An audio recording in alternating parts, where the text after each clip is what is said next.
Hey, hey, hey. It's a filter free Friday, y'all. Listen, we've got so much work to do. I know I'm going to go long. So I ain't even going to tell that lie and say I ain't going to be before you long. It's been a long week. Lots of things have happened. So I got a whole bunch of things to say. And I think I might have some stuff to say that will surprise you because you know what? The week's shenanigans for me are not things to be surprised by, not even things to be disappointed by, because I was fully expecting them to occur and expect more of the same. You see, um, Chief Justice John Roberts, having graduated from Harvard Law School, absolutely knows that the Black people that he worked alongside and learned alongside, that there's nothing uniquely wrong with them. In fact, he knows that they are the best and the brightest there is when we consider Black people. And this week, has consistently been tough for me since 2011. Many of you know my mom died on June 27th, 2011, and I buried her on July 3rd, 2011. And so we are up on 12 years now where I have been without my mother. And interestingly enough, when major events happen, like Khalid just fought in his first Muay Thai tournament, and he fought Thursday, Friday, Saturday, and it was an elimination tournament. So if you lost, you came home. And he made it all the way to the championship on Sunday, and he won. And it's in those moments that I feel like, dang it, I wish my mother were here to see this. Mostly because he works really hard, incredibly disciplined, and it is a testament to, for me, um, clear examples of how the narrative that people share around, what does single motherhood look like and what is possible and what's not possible when you are um, raising a child by yourself. You see, my son, because of, I would offer the sacrifices of my grandmother's mother, my own sacrifices. My son graduated from USC. He has started his own entrepreneurship journey.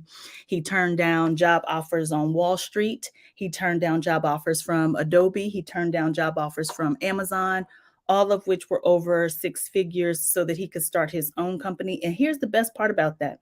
This week, he came to talk to my ProX interns about the importance of starting their own business and what that can do to their wealth category. And so when you have people like John Roberts Justice Roberts suggest that somehow the system is skewed because we have legal metrics to make sure that we have equitable access to things like education, because it is unfair to people in dominant groups. I think he knows better. In fact, I know he knows better. He's too smart not to know better. When I looked at some of the comments that people were making to say, why is it that every other immigrant community has been able to come to this country and be successful, but not Black people?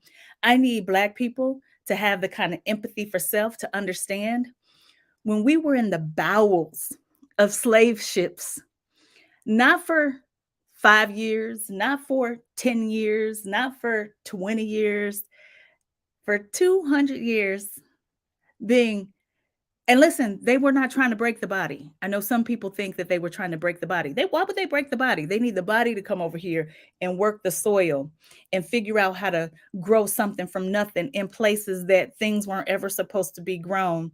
And they needed the body to work. You see, they were trying to break the spirit. They were trying to break the heart. They were trying to break the mind. You show me one other group of people here on the United States soil that has been able to do that. You'll see in 1865, when slavery was abolished, we had a 100% illiteracy rate. And then you look at where we are today. When people talk about us as a community, they talk about us as if there's something uniquely wrong with us. And I'm telling you, sugar, absolutely not. One of my colleagues is an Olympian, ran at the Olympic levels in Sydney, Australia. And last year, he was racing some kindergartners and still in incredible shape, runs 3 to 6 miles every day. And these kindergartners, they ran with everything they had. And there was one in particular who was a little chubby. And uh, he was running with everything he had, and he still beat my colleague. And here's what I know about my colleague, who also has the same last name, Robert C. You see, he don't gotta run fast because he's running against kindergartners. He ain't gotta cheat because he's running against kindergartners. He don't have to create laws that he knows are unfair. You know why? Because he's running against kindergartners. You see, when you know that you are superior, either in physical ability or mental ability, there ain't no reason to cheat. In fact, if this were a real race, he probably would make rules to make it fairer for the kindergartners because when you know you better, you ain't got to cheat. And so here's what I know for sure: you don't get to be as educated and have as much money and power as Justice Roberts and not know exactly what you're stoking in terms of the flames of hatefulness and division. And so, my dear, I'm just going to offer up my own story for your for you to be able to demonstrate some empathy to yourself. You see, my great grandmother was illiterate, as was my grandmother, as was my mother, until I was the one who helped her get her GED. I was the one who helped her with her homework. Why? Because my mother was one of those people who pulled herself up by her bootstrap. You see, if you've ever looked at a boot and that little hook that's on the back there, and man, I want you to just, if you have some boots, I want you to lay on the ground and I want you to stick your fingers in those loops and I want you to try to lift yourself up. You see, it's impossible. But Black people specialize in the impossible, baby. Don't let these people make you feel like there's something uniquely wrong with you because there's not. You see, the Black maternal death rate here in the United States of America is the worst of any civilized country. So much so that you got legislators in Louisiana saying, well, the death rate ain't so high if you don't count Black women. It's a travesty to have that kind of thing occur. But here's where your empathy for self needs to understand, because empathy can't sit on a bed of ignorance. See, who do you think was birthing babies in the bowels of slave ships? How do you believe that we were able to make at every turn where people have tried to kill us? They have not been able to. You look at school systems today and you say, oh my God, what is wrong with the parents? Let me tell you, sugar. 100% illiteracy at 1865. You tell me what other group has had that. Huh? And then look at what we have been able to do. You see, it is an interesting perspective to say that you're going to make education systems more fair when 83% of the people responsible for outcomes in education are white and female. And so, what does it mean when somebody would say that it's the parents of the children's fault that they're not learning? And listen, I'm not talking about suburban schools. I'm not talking about private schools. I'm not talking about public charter schools. I'm talking about in the 15,000 urban school districts in this country, 83% of the teachers are white and female. Whose job is it to make sure the children are educated? Huh? You see, when you have capability, you don't have to cheat. So prior to Brown versus the Board of Education, there were 80,000 Black teachers in education, the likes of whom were scientists and engineers and doctors. You know why? Because they, by law, couldn't work anywhere else. And guess who our teachers were? Exceptional Black people who had the highest level of expectation for us. The day after Brown versus the Board of Education passed, guess what happened, baby?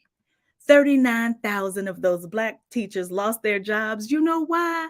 Because white people didn't want Black folk teaching their children. See, and what I think is fascinating is that you got people like Justice Roberts who has no or wants to act like he has no understanding of what happened to black teachers. He knows. He did not graduate from Harvard University without knowing these things. But here's what I want you to recognize, Sugar. If in one day 39,000 black teachers got fired, how many you think got fired over the course of a year? And so when we look at the fact that there are no black teachers in the classroom, well, why you think that might be? You see, we're not trying to break down the body. We're trying to break down the mind. And I will take you back to my colleague Robert. See, when you better, you don't have to cheat. When you better, you don't have to treat people unfairly. There's a neighborhood in the Staley School District. This week, there was a little boy. He looked like he was maybe about 10, white child, walks up to the house along the sidewalk. His daddy's in a golf cart. Mama's walking alongside behind him. And he says to his black neighbor who's sitting on her porch, he says, "Do you live here?" And sometimes I think God has a hand of protection on me. You know why? Because I live for the day, for these kinds of things that I want to be famous, y'all. And I believe that the day something like that happens to me, I'm going to be famous. I'm gonna be on Fox, I'm gonna be on CNN, I'm gonna be on MSNBC because I only have two words to a 10-year-old child who walks up to me and talk about, "Do you live here?" after I have lived here for 12 years. So he walks up, walks along the sidewalk. Both of his parents are there. And he goes, "Do you live here?" I don't know exactly what she said, but it was something like yes. And he goes, "Open your garage door." She said, "Why would I open my garage door?" He wants her to open her garage door so that, because he said, "So I can know you live there." She said, "I'm not opening my garage door." He said, "Well, I don't believe you live here. Listen to me." His parents there with him. "I will spare you the details." The woman finally says, "Is this because I am black?" Now his parents, "Oh, no, no, no, no, no." He thought he heard a sound. And then mama starts walking away and she holds him gingerly and she goes, "It's okay, buddy."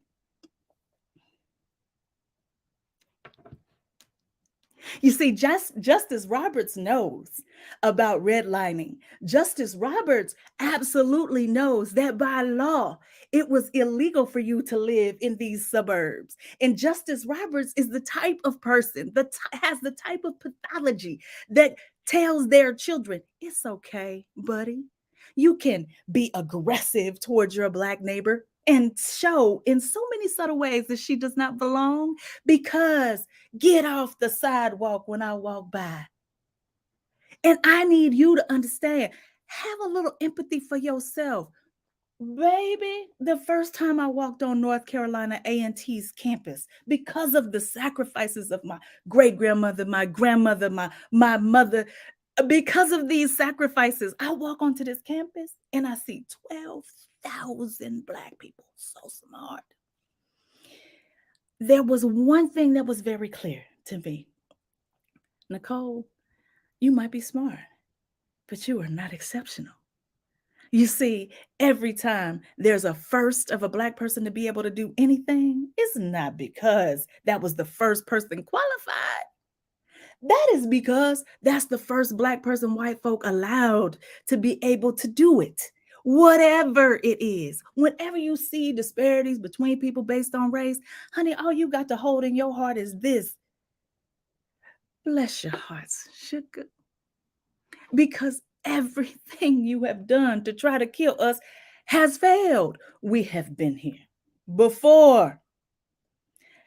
You look at the black maternal death rates, I'll go right back to it. Who was birthing babies in the bowels of outhouses behind plantations? Who was birthing babies outside? Who was birthing babies when we were being treated like animals? Who? When you think of the work of Mama Hakima in Kansas City right now, working outside these systems, creating midwives and doulas, child, who responsible for keeping women alive when they're trying to have children? Only 5% of physicians are black. because of racism. 95% of y'all trying to kill us, not in life, but from birth, and cannot. And cannot. When you think about the people who were able to look at a turnip and say, we can eat these greens because the other people taking the actual turnip. Who was that? Who was that? That was us. You see, empathy for yourself can't sit on a bed of ignorance. When people tell you things like, I don't know about reparations, I don't know how we would do it, I don't know about people getting lump sum payments. Let me tell you, one time lump sum payments is how the wealthiest people in this country have attained their wealth, selling their businesses. When they sell their businesses for 5 times what they're worth because of the foundation that they have gotten either through GI bills or other government subsidies or parents who have gotten wealth from land that they have stolen, whatever. Those one-time payments were the way that they got themselves out of whatever poverty situation they were in. And so what you think is uniquely different about Black folk? Empathy cannot sit on a bed of ignorance. You have to have empathy for yourself. You have to understand the types of people you come from. When the president of the United States, Richard Nixon, said overtly there was no war on drugs, he fabricated this entire fallacy. The fact that we still have Black families out here surviving and thriving, honey, that's you. That's your legacy. Don't let these people. I've never been in a program any more rigorous than what I experienced in North Carolina A&T. You know what I did yesterday when the Supreme Court, with 3 justices on there, put on there by Donald Trump, decided that they didn't need affirmative action, so no more. Guess what I did? Up my contribution to North Carolina A&T, because you know what? North Carolina A&T, because of affirmative action, has to take white students. But we don't need no law. Black folk don't need a law to make us embrace white people. You know that about yourself. You don't need white people to tell you that. We don't exclude in mass, we don't exclude white people. Affirmative action, that was for them. And guess what? I worked in HR for 4.5 years. When people want to not follow affirmative action laws, they don't. You know, when Second Amendment enthusiasts go, you can't legislate gun safety. You know why they say that? Because what does the law mean to someone who is unlawful? You think affirmative action has made people actually put Black folk in places? Child, please. Child, please. I got some oceanfront property to sell you in Missouri if you believe that. Why do you think in the Fortune 500 companies, only 4 of the people who are CEOs are Black? And the number might be less right now because you know Black folk the first ones to get fired, child. Why do you think that out of 500 people, only 4 are Black? That's because affirmative action don't work. Ain't nobody. I remember one time when my white friend said, I don't know about counting butts and seats. Well, guess what? Don't count butts and seats. Don't like quotas. But guess what y'all gonna do?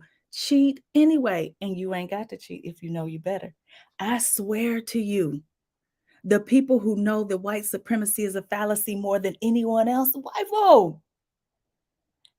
If you know you better, why you got to cheat? You don't have to. And so, baby, while people are talking to you about the criminality of Black people, who has been more criminal historically throughout our country's history?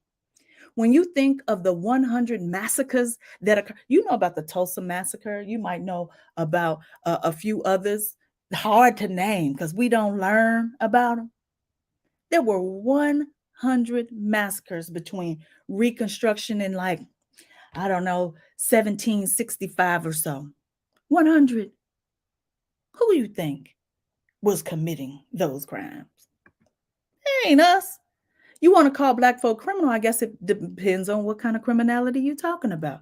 You see, this country is one where we will say the ends justify the means. If I can be rich, then whatever is okay. That's why we privatize prisons. We convince people in rural cities all throughout this country to allow us to pepper our landscape with prison institutions because we're going to bring some jobs. How many prison guards you think you need? Hmm? How many prison guards you think you need?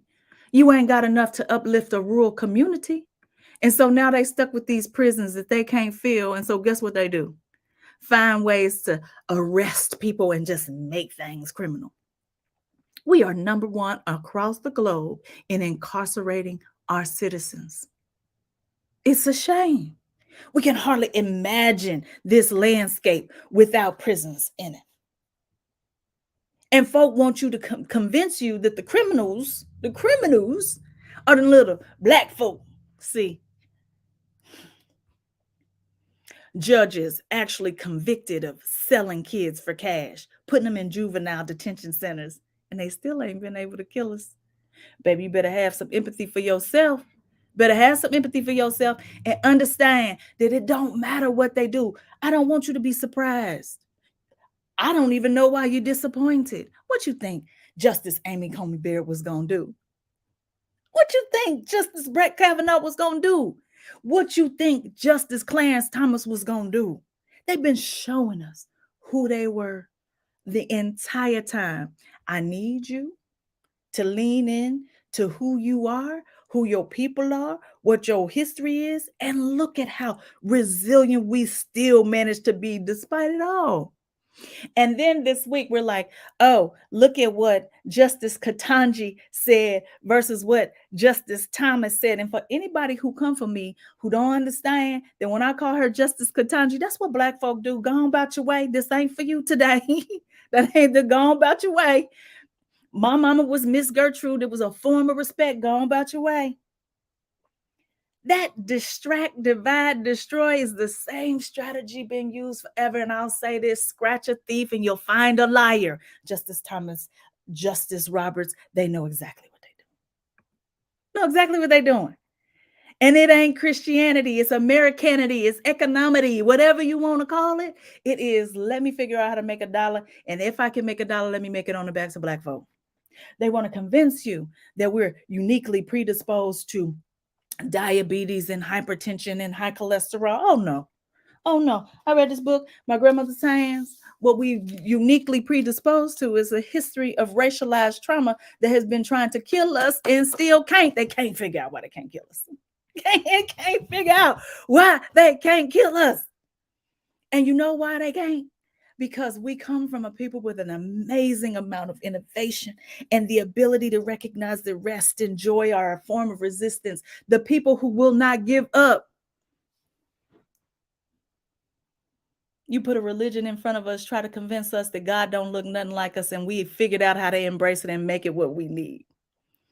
All that hooping and hollering and flailing and all of that. Guess what that does? Releases trauma from the body. Generational trauma just being released from the body. Who knows how to do that better than us?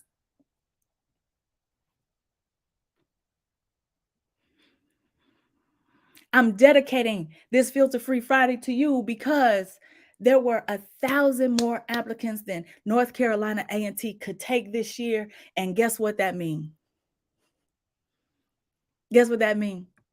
That means we just got to send a little more money to build a few more dormitories. And I believe that one day I'm going to have an Empathy Institute on the campus. And the empathy is, listen, step inside of the shoes of these people who are in power and understand what they think, feel, and believe so you can shift your strategy, sugar.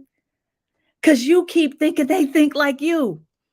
You see, if we thought like them, we would say, oh, affirmative action is gone. Let's kick out all these white students that we had to take. But see, we don't act like that. You know why we don't act like that? Because we have a growth mindset. We understand that this is not pie. We understand that there's enough sun to shine on everybody. And as we all do better, it is good for our country. We understand that. We don't need nobody to tell us that.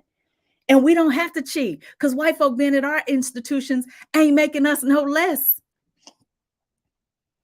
Racism is hurting you. You the one gonna be dumb out here at Harvard and UNC and ain't learning alongside no black folk because many of you, because redlining, ain't never seen a black person a day in your life.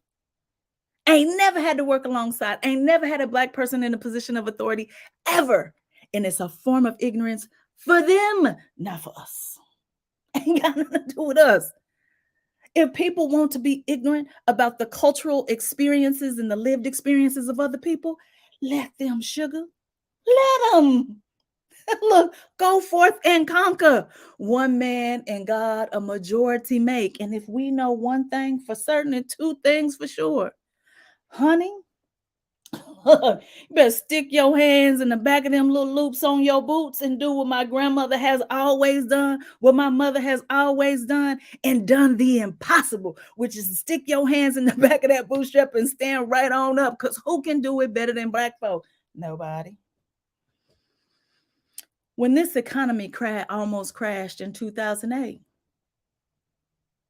who was that on the backs of?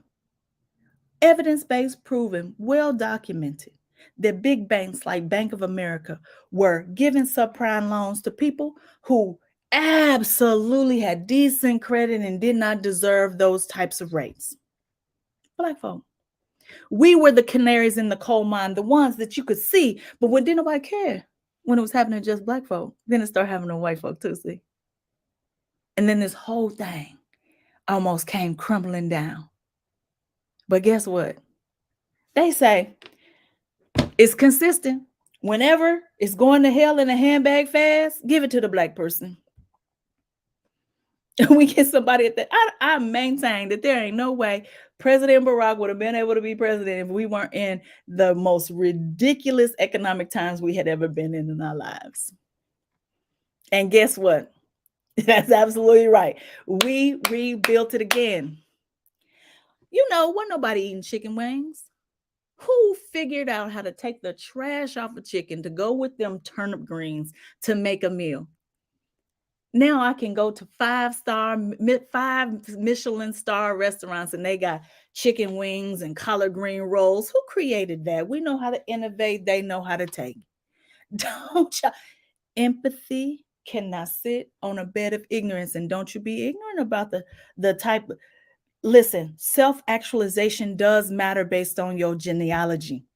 Who you come from matters. Don't let these people convince you something is uniquely wrong with you. Well, how Sister Maya Angelou said, and still I rise. I was moved yesterday because Dr. King's sister died and she's 95 years old. She was a professor and educator at Spelman College, and she taught many of sessions about race and racism, taught us all about the King's family and their legacy. Dr. Christine King Ferguson, 95. And she was Dr. King's oldest sibling. You see, as King was deciding or figuring out, because listen, it was not his idea to embrace a poor people's campaign. It was not. It was not. What was more true is that he was trying to figure out how to get some legislation passed so we could go to school with folk and so that we could sit on buses with folk. It was the organizers who came to him and said, you know what? Here's what we need. We need some anti-poverty legislation. We need some anti-racism legislation, and we need some anti-militarism to come together. We need these things to work together. And one of the biggest farces I have ever seen is to get poor white folk to say, well, what about me? And to choose white over right. To align with some of the wealthiest people in the world who are doing nothing but exploiting them. And when you look at what the Reverend Dr. William Barber has been able to do today to kind of pull poor people, gay people, black people, Jewish people, all kinds of people together to be able to say, look, here, we're going to focus on this moral defibrillation here in this country. I tell you, y'all better hate the day that I become an organizer, because I have no idea how to pull people together. All I know how to do is this thing I'm doing right now, which is talking. Let somebody teach me how to organize. Let somebody teach me how to get these kids how to organize. Because let me tell you, the stuff that's happening in K through 12 education is absolutely ridiculous. But the only way those schools get money is if the children show up. And so I've been moved by the children's movement of the 60s when the kids was just like, we ain't going to school no more. We ain't going no more.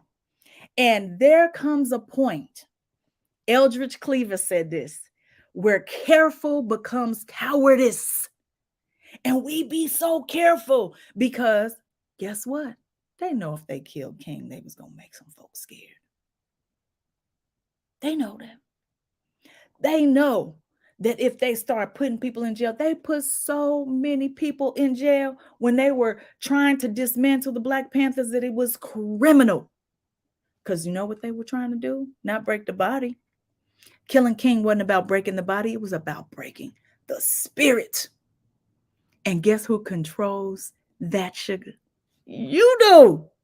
I woke up today so determined, so resilient, full of tenacity and grace. Usually by Friday, I'm so tired. Earlier this week, I'm on my way to work. I'm dressed to the nines. I'm excited, getting ready to walk out. And somebody walks up to me and they're like, "Hey, I wanted to talk to you about reparations because I, as an engineer, can't figure out how it works." Let me tell you what. Let me tell you what engineers do better than anybody else. Research. And there's not a single situation in which you can look at the way we have stolen land, the way we have killed people in maternal institutions, the way we have underfunded schools, the way we have redlined communities, the way we have uh, pillaged, taken from through banking and lending, the way we have created these food apartheid deserts in the hearts of cities. You can't look at none of that and not say there needs to be some harm repaired. And we've got so many examples of how we have repaired harm throughout history. But there are people who are like, aren't you tired of folk like that? No, honey, not no more. Because guess what?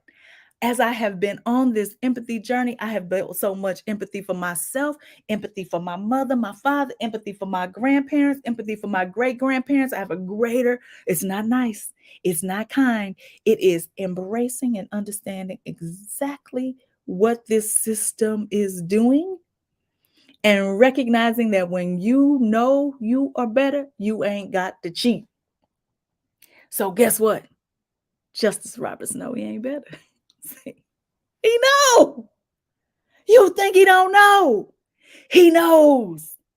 And when you embrace that kind of empathy for yourself, ain't nothing can happen but it's like despair just falls away, just falls off of you. Today in my lovely city, there's going to be a prayer vigil. I'm going to go, but here's what else I know we know. We know exactly what reduces violent crime in community. We know exactly what creates safe community. We know. We know. And guess what we won't do? Any of those things. You know why? Because we know in these municipalities that it sells to be able to make people feel like they're not safe. Let me tell you how. How you gonna sell ring cameras if people feel like they're safe? How you gonna sell guns if people feel like they're safe? How you gonna sell gates for gated communities if people feel like they're safe? How you gonna sell locks and you can't sell none of this stuff if people feel like they're safe? Scratch a thief and find a liar. I'm telling you, sugars. I'm telling you. I'm going to go to this prayer vigil because I'm a woman of faith and I believe in the power of prayer. But you think our legislators don't know that prayer ain't an anti-violence tactic? Oh my goodness. Oh my goodness. But what I do know, praying and chanting and humming will release racialized trauma from the body. So I'm going to go because I think it's a good healing tactic. But here's what I know. The likes of Dr. Stephanie Berry and Dr. Michael Monker absolutely know what are the social determinants of health that cause violence in communities. And the people who experience violence know far more about what reduces violence in communities than anybody else I know. You know, my mother would know who was going to retaliate. Did you know my mother used to know who was going to retaliate? You know, my mother knew that if somebody was fed and not dehydrated, that they were less likely to be irritable and violent. My mama, my mama knew that. You think Justice Roberts think that the black folk who go to Harvard and UNC don't deserve to be there? He know. He know.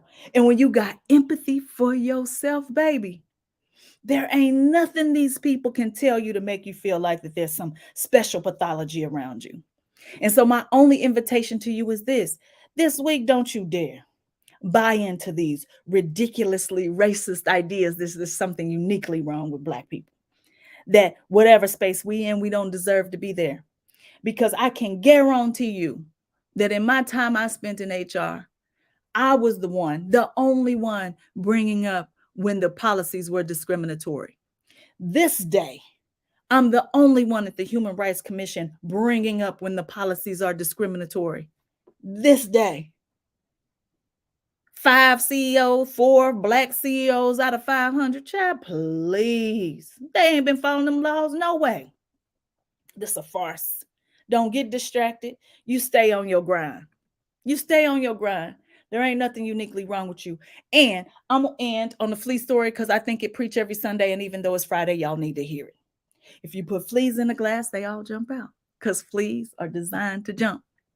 But if you put fleas in a glass and you put a lid on that glass, those fleas will jump up and hit their bodies against that lid because fleas are natural jumpers. It's the lid that keeps them from jumping out. But a flea, when put in a jar with a lid on it, is the smart. Fleas are smart. They gonna jump just below the lid. They ain't trying to hurt themselves.